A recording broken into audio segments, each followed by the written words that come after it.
On a stormy night, Clara, a nurse assigned to her first night shift at St. Mercy Hospital, felt uneasy as she entered the building. The hospital was old, with peeling paint and flickering fluorescent lights that cast long, unsettling shadows in the empty hallways. Stories about the hospital's haunted past had reached her ears, but she brushed them off, focusing on the tasks ahead. Her supervisor handed her a set of keys. "You'll be on the night watch. Make sure everything runs smoothly," she said curtly, before disappearing into her office. Clara nodded, clutching the keys tightly. As the clock struck midnight, a sudden tower fluctuation dimmed the lights momentarily, and Clara's unease deepened.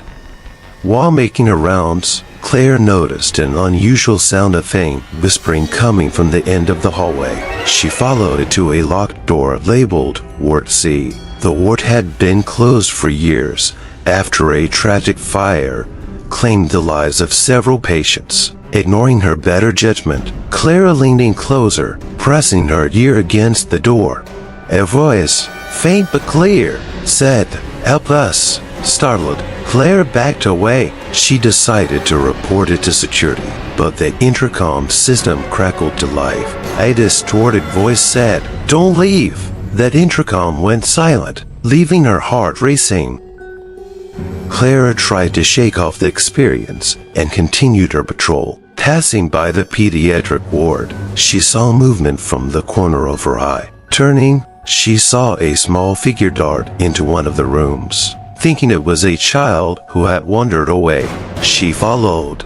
Inside, the room was empty except for an old rocking chair that began to move on its own. The temperature dropped, and Clara could see her breath. On the wall, childish handprints appeared, glowing faintly before fading away. A chilling giggle echoed through the air, sending Clara running back to the nurse's station. Determined to prove to herself that she wasn't losing her mind, Clara decided to check the security cameras. The footage showed her walking through the halls, but in one frame, a dark figure stood behind her, its face obscured. Shocked, she accidentally knocked over her coffee, spilling it on the keyboard. The monitors flickered, and one camera feed switched to the basement, a place she hadn't yet explored.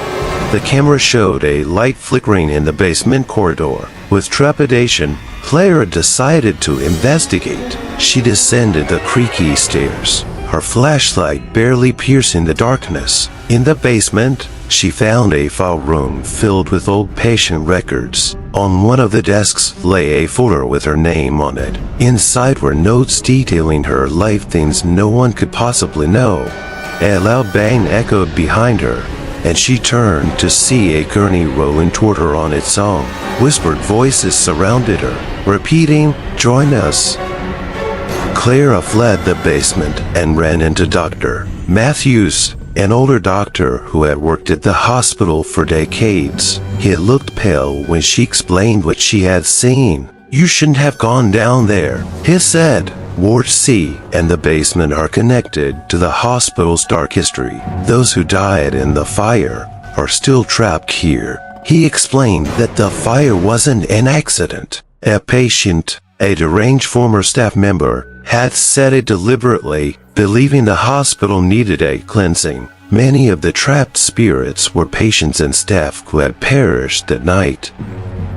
As the clock neared 3 a.m., the witching hour, the activity in the hospital escalated. Lights flickered violently, equipment malfunctioned, and shadowy figures appeared in the corners of every room. Clara realized she needed to do something to put the spirits to rest. She returned to Ward C, now inexplicably unlocked. Inside, she found a burned journal belonging to the arsonist. The final entry read, "They'll never leave unless their pain is acknowledged." Clara began reading the journal aloud, recounting the names and stories of the victims. As she spoke, the shadows grew still, and the oppressive atmosphere began to lift. By dawn, the hospital was eerily quiet. Clara, exhausted but resolute, left the building as her shift ended. She glanced back to see figures in the windows of Ward faces that no longer appeared angry but at peace. Though Clara continued to work at St. Mercy, she never experienced another haunting. But every year on the anniversary of the fire, she placed flowers at the hospital entrance, honoring those who had finally found rest.